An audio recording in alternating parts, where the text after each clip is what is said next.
오늘 우리에게 주시는 하나님의 말씀은 마태복음 7장입니다. 예수님께서는 이 땅에 오셔서 세 가지 사역을 하셨습니다. 하나는 가르치시는 거였고, 또 하나는 전파하시는 것, 그리고 고치시는 것. 이 세 가지 사역을 공생애 동안에 집중적으로 하셨는데요. 예수님께서는 예수님께서 가르치신 하나님 나라의 그 가치들을 마태복음은 묶음으로 묶어놓고 있습니다. 여러 가지 묶음으로 모아놓고 있는데 그 중에 하나가 이제 산상수훈으로 가장 중요한 그 하나님 나라 가치들이 담겨 있다고 할 수 있습니다. 5장에서 7장까지 걸쳐서 이렇게 예수님께서 산상수훈을 통해서 하나님 나라 가치를 우리에게 가르쳐 주셨는데요. 오늘은 그 마지막 7장의 말씀을 같이 나누려고 합니다. 먼저 사람들과의 관계에서 어떻게 해야 되는지를 말씀해 주고 계시고, 하나님과 우리와의 관계에 대해서 어떻게 해야 되는지를 말씀해 주시면서 7장을 시작합니다. 먼저 사람들과의 관계에 대해서 말씀을 해 주시는데요. 1절, 2절 말씀을 같이 한번 읽어보겠습니다. 비판을 받지 아니하려거든 비판하지 말라. 너희가 비판하는 그 비판으로 너희가 비판을 받을 것이요, 너희가 헤아리는 그 헤아림으로 너희가 헤아림을 받을 것이니라. 아멘. 예수님께서는 먼저 비판하지 말라고 말씀하고 계십니다. 왜 비판하지 말아야 할까요? 비판은 상대방의 행위에 대해서 다루는 것입니다. 그런데 우리 그리스도인이 된 것은 우리의 행위 때문이 아니라 바로 하나님의 은혜로 우리가 하나님의 자녀가 된 줄 믿습니다. 하나님의 은혜로 우리가 하나님의 자녀가 되었으니까 어떠냐면, 우리 행위로 된 것이 아니게 우리에게는 아직도 부족함들이 다 있다는 겁니다. 우리뿐만이 아니라 모든 사람이 행위로는 죄 아래에 있다고 성경은 선포합니다. 로마서 3장 9절에 그러면 어떠하냐, 우리는 나으냐, 결코 아니라 유대인이나 헬라인이나 다 죄 아래에 있다고 우리가 이미 선언하였느니라. 아멘. 우리는 은혜로 하나님의 자녀가 되었고, 이제 하나님의 자녀다운 모습으로 우리가 어떻게 하는 거냐면 자라가는 과정이라는 겁니다. 그러니 우리의 행위 속에 부족한 모습이 보이는 것은 너무도 당연한 것이라는 거죠. 형제 자매를 보면서 그들의 부족함을 비판하기보다는 예수님의 장성한 분량까지 그렇게 자라갈 수 있도록 함께 권면하고 기도해 주는 것이 필요하다고 말씀하시는 겁니다.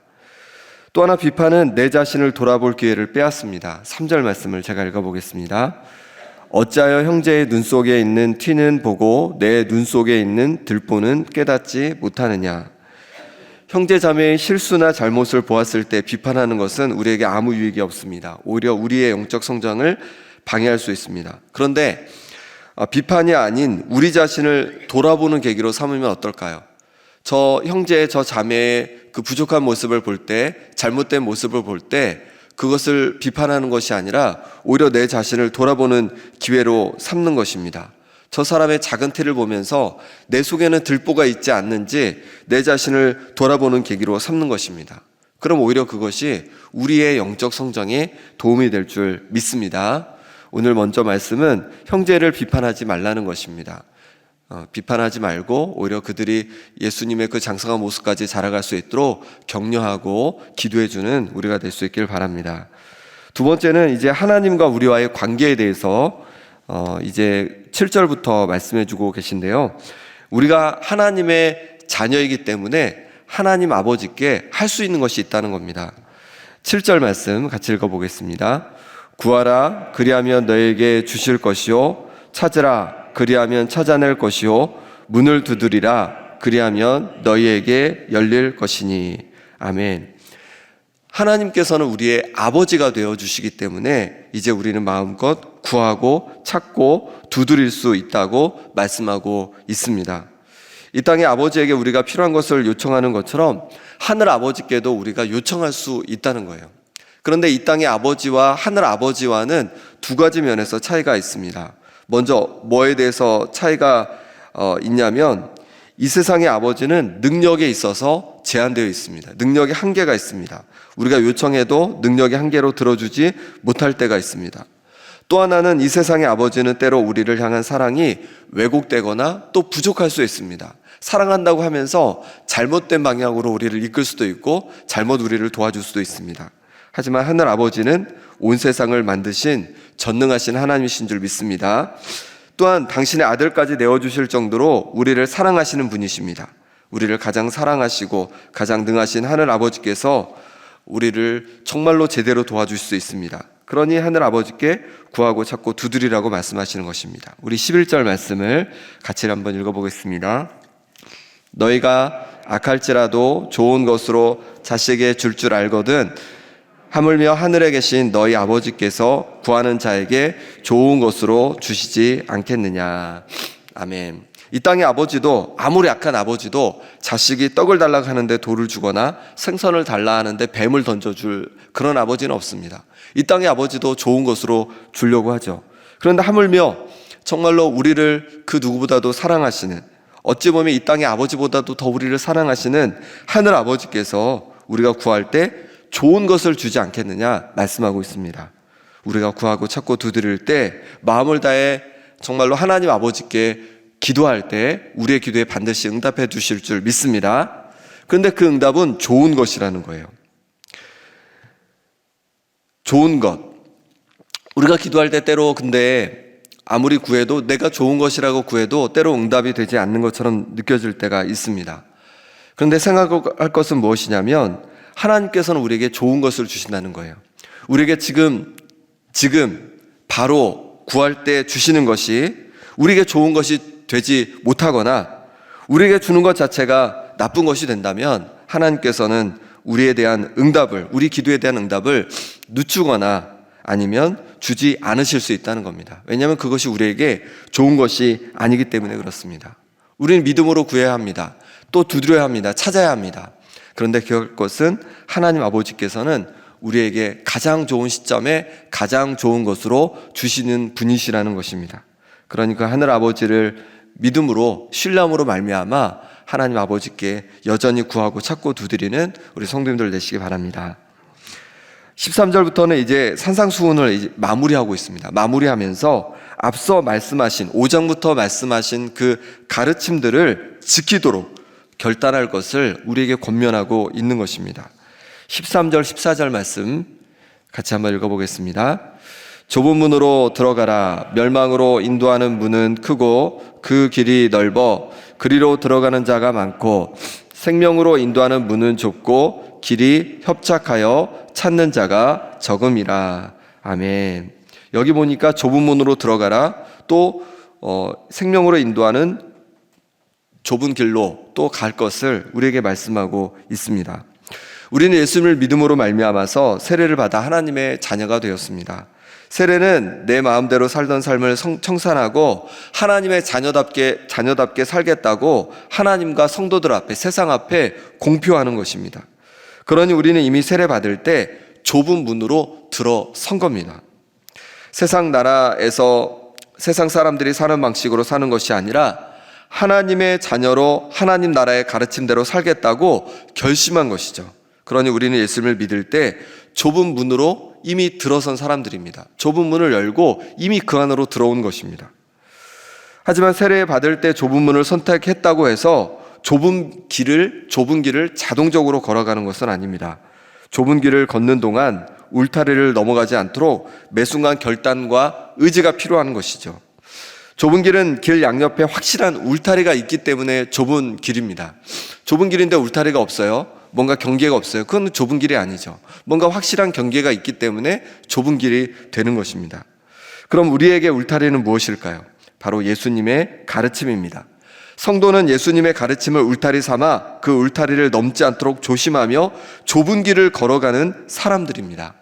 때로 울타리를 넘어갈 때도 있지만 다시 좁은 길로 돌아와서 예수님의 가르침을 따르는 믿음의 여정을 걸어가야 하는 것입니다. 그 좁은 길은 때로 우리에게 답답하게 여겨질 수도 있고 때로 외롭게 여겨질 때도 있습니다. 왜냐하면 좁은 길이기 때문에 찾는 이가 많지 않기 때문에 그렇습니다. 하지만 우리가 기억할 것은 무엇이냐면 그 좁은 길을 가는 동안에 바로 예수님께서 우리와 동행해 주신다는 사실입니다. 마태복음 28장 20절에 내가 너에게 분부한 모든 것을 가르쳐 지키게 하라. 볼지어다 내가 세상 끝날까지 너희와 항상 함께 있으리라 하시니라. 아멘. 우리가 예수님의 가르침을 울타리 삼아 좁은 길로 걸어갈 때, 그럴 때 예수님께서는 세상 끝날까지 우리와 함께 하신다고 약속하십니다. 우리가 좁은 길을 걸을 때 때로 외롭기도 하고 힘들기도 하지만 그 길에 우리 예수님께서 동행하고 계시다는 사실을 잊지 않고 좁은 길을 계속 걸어가는 우리 성도님들 되시기 바랍니다.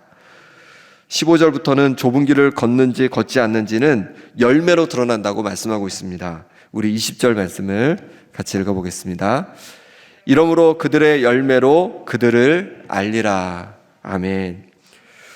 과수를 언뜻 보아서는 어떤 나무인지 잘 알기 어렵습니다. 그런데 열매가 맺히면 차를 타고 지나가도 잠깐 보아도 우리는 쉽게 이게 어떤 나무인지를 알 수 있습니다. 배나무인지 사과나무인지 아니면 매실나무인지를 그 열매로 우리는 쉽게 구별할 수 있는 것이죠. 우리가 어떤 사람인지도 마찬가지입니다. 우리의 겉보기가 아니라 우리에게 맺혀지는 열매로 우리가 어떤 사람인지가 드러난다는 것입니다. 예수님은 거짓 선지자들도 그렇게 구별하면 된다고 하십니다.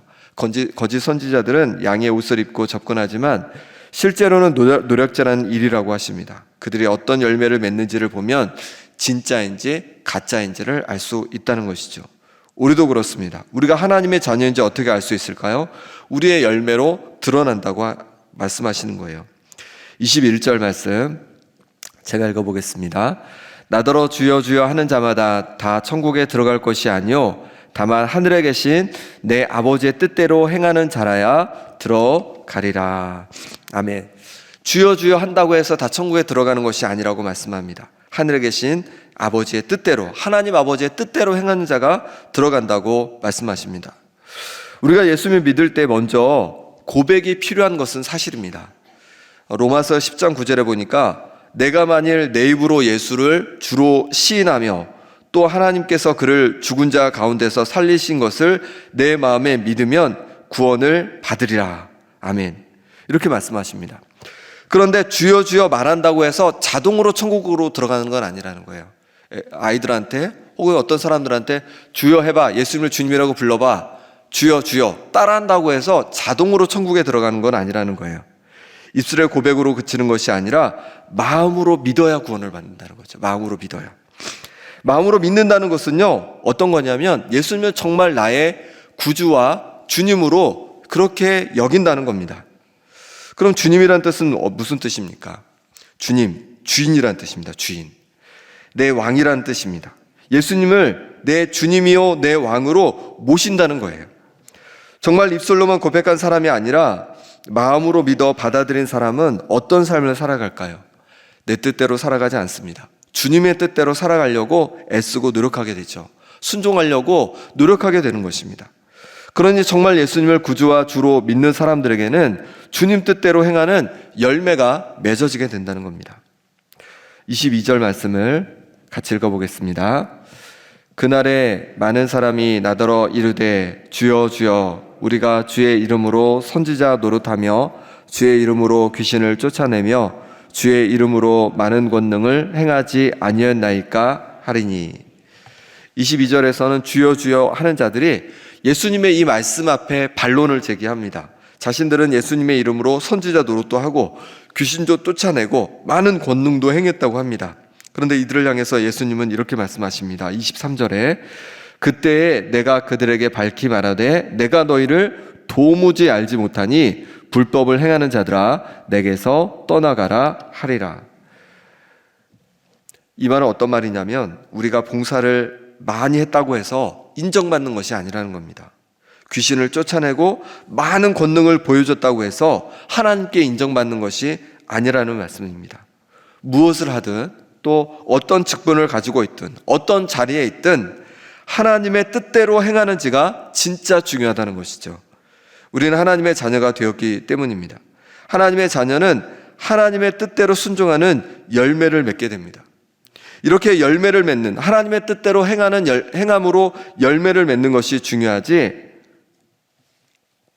그냥 선지자 노릇하고 귀신을 쫓아내고 많은 봉사를 한 것 그것이 더 중요한 것이 아니라고 말씀하고 있는 것입니다.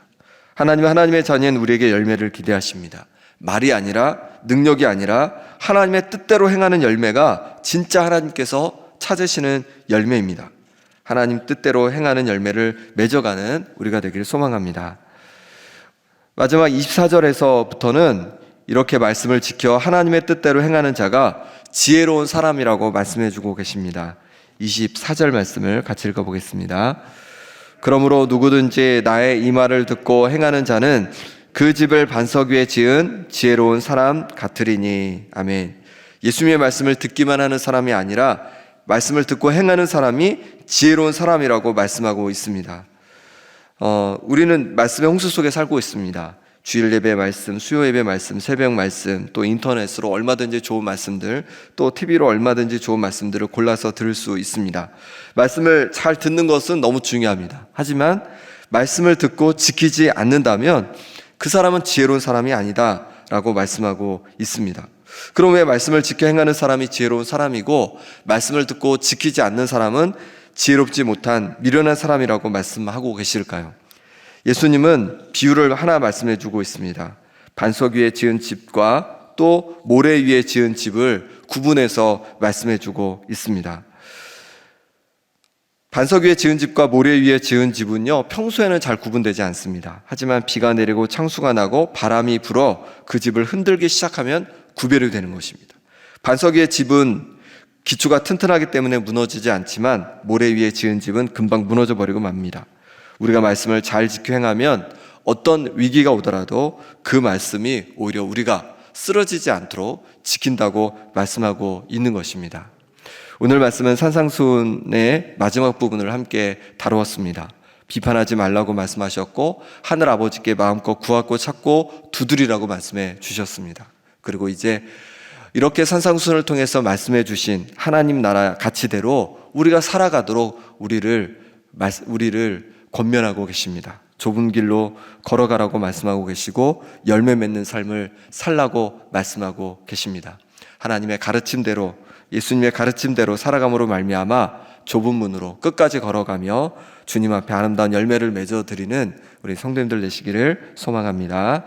함께 기도하겠습니다. 이 시간에 기도하실 때